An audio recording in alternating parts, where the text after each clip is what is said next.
Our reporter Eliza Cosme shows us how this hate crime continues to affect Long Island communities.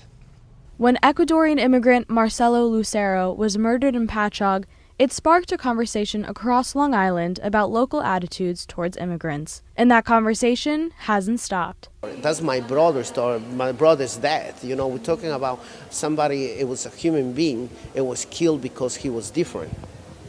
That story, I think everybody is related to that. A vigil was held in the Student Activity Center on Wednesday to remember Lucero a decade after his death. The 200 attendees watched the documentary Deputized that tells the story of the political and social context surrounding the murder. I'm not familiar with anything that has to do with Long Island, so the fact that this was something that happened, and it specifically happened to a Hispanic man, I identify as a Hispanic woman, as a Dominican, it was something that moved me and it triggered me and it made me want to come and learn more about it. Following Lucero's death, civil rights advocates put pressure on the Suffolk County Police Department and local politicians who they say failed to address the concerns of the Hispanic immigrant community.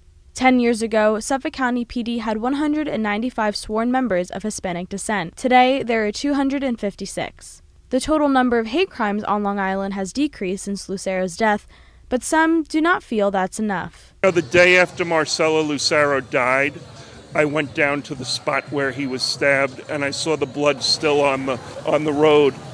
And I thought, this can never happen again.